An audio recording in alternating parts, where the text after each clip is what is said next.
There's so much history here that we can't see. The founder must have walked these paths hundreds of times, maybe thousands. Miranda must have stood right where we're standing. This all looks alien to us, but it must have been familiar to them. If this was their home, where are they now? They must be inside the megastructure, waiting for us to pass the test. It's the only thing that makes sense.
One of the most foolish illusions that commonly persist is that nature is a victim and humanity is a perpetrator. This can only be the opinion of someone who has not witnessed nature at first hand, who has not seen its immense and awe-inspiring baseness. Nature is mindless chaos and eternal conflict. A system of predation and consumption whose perfect cruelty can only induce a terrified and unwilling admiration. Nature is our most powerful and least honorable enemy. A beast that consumed every last one of our ancestors and will consume us just as quickly if we are not successful in our struggle with it.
Okay.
is it now? Why did you upload a picture of your hand? Why do you care that my hand is in the picture? Your hand isn't in the picture, it is the picture. I like it. It's very artistic. Let's stay professional, everyone. It's not right to make fun of Melville's comically absurd inability to take decent pictures.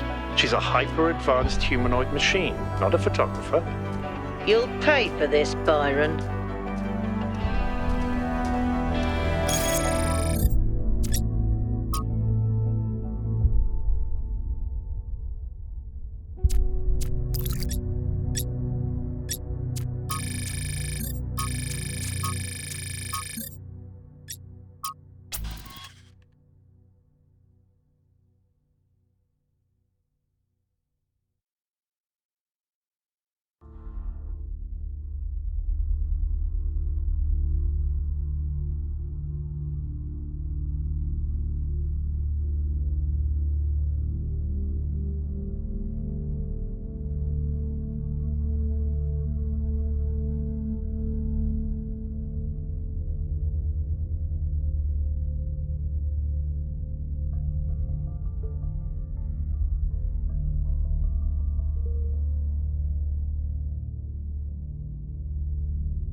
This is where they must have lived. Athena and Miranda. You know, for a moment, I almost expected to find them here. But the only thing that's still functional is the megastructure. I'm sorry. This must be awfully strange for you being thrown into all this history. But that's why I needed you. Because you're not burdened with all these memories and conflicts and regrets weigh on our minds like a nightmare.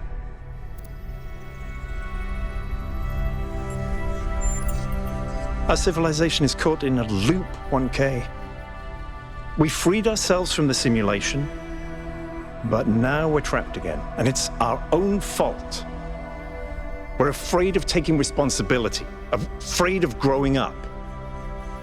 Instead, we make up some capitalized words and build up all these myths around them. Nature, balance, the founder, the goal. We're afraid to face the randomness of the cosmos, but equally afraid to imagine a better world. So we're stuck. I've been trying to find a way out for years.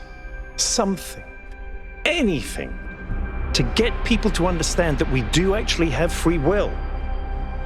That building a thriving, expanding civilization doesn't have to involve repeating the mistakes of the past. But I failed. Over and over.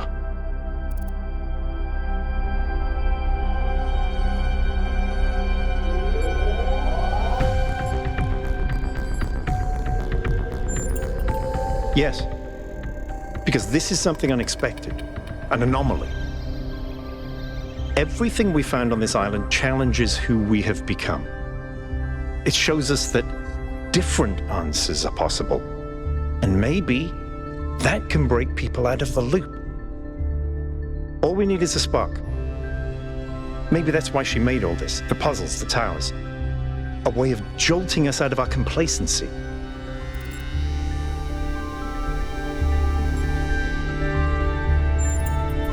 Thank you, 1K. I hope so too. We might be wrong, but let's be optimistic. Now, let's see what else we can find here.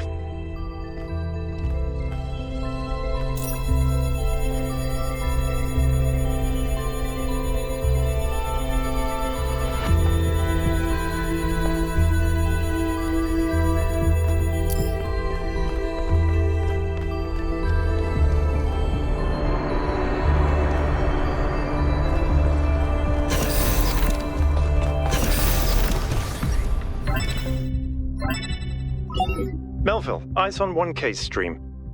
Is this thing what I think it is? Blow my fuse box. It sure looks that way. Best not touch it until I get there.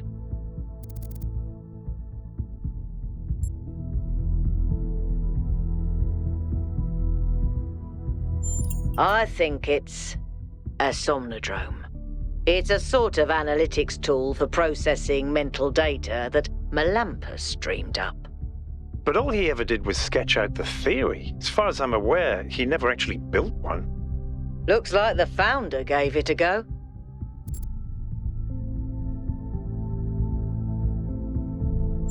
Well, what we know is that our deeper algorithms are hard to pass. Melampus stipulated that the computational power to interpret them in real time would always be beyond us. But in theory, the somnodrome would interpret that data and loop it directly to our senses. People were hoping to find answers to the big questions by having a conversation with our own subconscious. If you ask me, it's solipsistic at best, and pseudoscience regardless. That may be. But if the founder figured it out, then that device could be an extremely important discovery.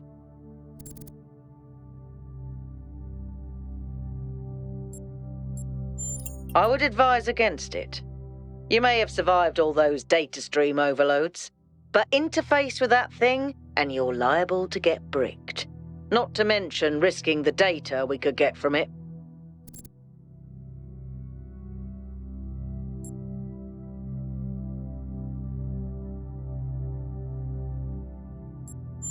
Sorry, Melville, but if 1K wants to do this, I won't get in the way. It's his decision. Understood. But if 1K starts to smoke, don't be slow to pull the plug.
Okay, can you hear me?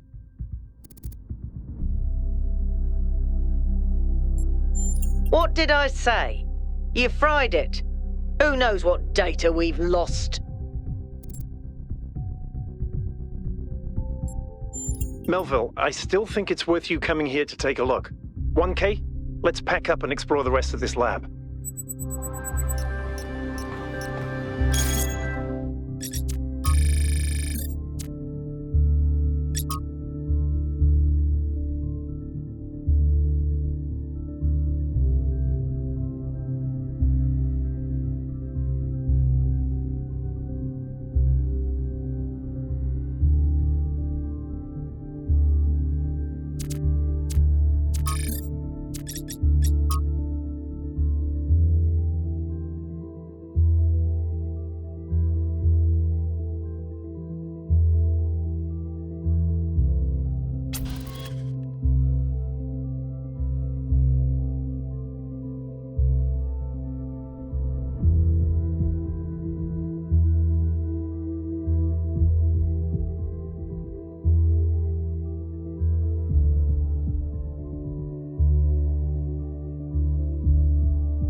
singularity sustained itself longer this time. Did we get the data? We did. I think we just obsoleted quantum physics. Maybe. Let's not get ahead of ourselves. We need to be able to replicate these results. You know, I've been wondering. You told me that in the simulation, one thing that kept you motivated was looking for answers. Do you think that with the work we're doing, we'll ever run out of questions to ask? I don't think so. Trying to understand the universe means asking the same question over and over. How? How do you make fire? How do earthquakes happen? How does gravity work? How do particles behave? You keep digging deeper, finding another set of mechanisms, another set of hows. Step by step, you demystify reality. But then, if you keep doing it long enough, one day, you run out. You've answered all the hows. You know how the universe works. So, now what? Now you ask why? Isn't that the next step? It's not quite that easy. The question of why cannot be answered. Even if it could, it would only be followed by another why. At some point, you have to accept that it all just exists. But there is another set of questions. What's next? You've stripped away the layers of mystery, you've laid bare the machinery. Now you have to start building, to add your own layers of meaning.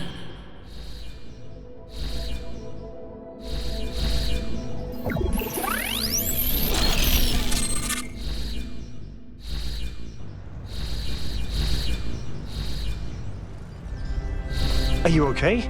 You overloaded again. Yes, I saw. It came through on your stream. Strange to hear her voice again. But that was her. The way I remember her. The real Athena. Not this imaginary founder.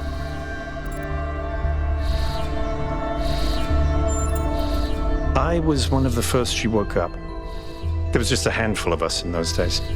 A small family in the ruins of a dead civilization. It was hard. Harder than anyone can possibly imagine. We had nothing except what Alexandra Drennan and the Institute left us. Now that everyone lives in civilization, they don't understand how necessary it was for us to build that civilization. They can fantasize about living in balance, limiting growth, retreating behind our walls. They don't understand what it really means to live in the wilderness. How close we came to not making it. How many people we lost. Yema was just the first. But Athena understood. She believed in humanity. She believed in us. In the inherent value of consciousness. Her dreams were so much bigger. She wanted us to reclaim the earth, to reach for the stars, to build and grow and learn.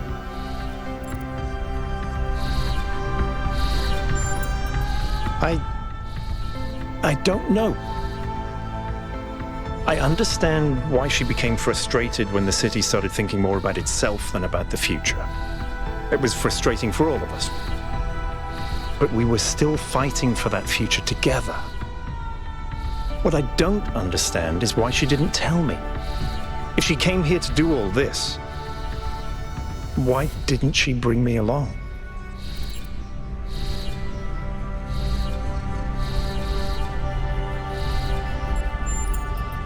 It was.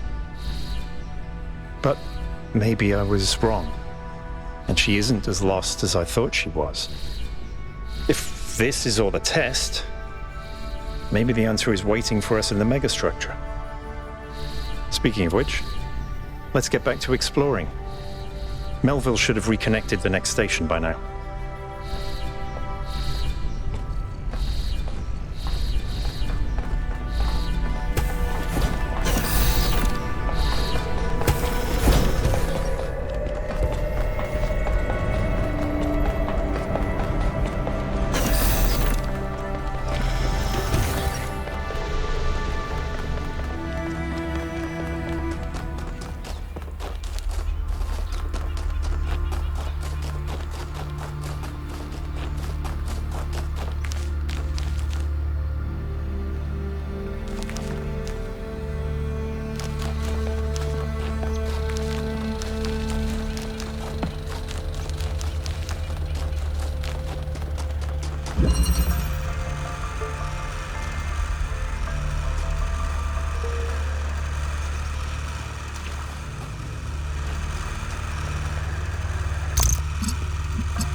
I'm impressed.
Strap in, this is a long one. You may have heard the story of the carpenter who died to redeem humanity's sins. It's a powerful story, bittersweet, very human, and I just want to tell you that it's true. He was a real person, and his name was John Carpenter. He was born in the year 1948, and he was the coolest filmmaker to ever walk the earth. From Halloween to The Thing to They Live, the totally underrated In the Mouth of Madness, mind you, he just made classic after classic. All of his movies, really fun, really atmospheric, but also really smart. Even when they were goofy, most directors would kill to have made just one of those movies. And what did he get for it? A big, fat truckload of nothing. Well, less than nothing. The studios, the critics, even the fans, they hated him. The Thing, okay, for example, which is about as perfect a movie as you can make, completely torn to shreds. And his career never really recovered. Every movie after that was a struggle, and after a while, he just got tired of it and quit. He only really came back to movies in his 70s. How many works of genius did we never get because of that? Look, I have a point here. People like Carpenter, people like Alex, they're not always appreciated in their own time. If you just do what's popular, you might never create anything important. Of course, we admire people who did the right thing, who didn't conform, but we only ever admire them after the fact.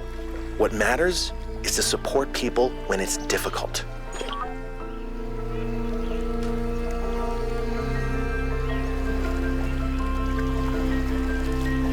Hey, 1K. Look, self-reflection is important, but only thinking about yourself, your inner identity, becomes narcissistic. You exist, whether you like it or not, in a dialectical relationship with the world. Identity has no meaning without society, and society has no meaning without the individual. It's in that tension that we really come into being.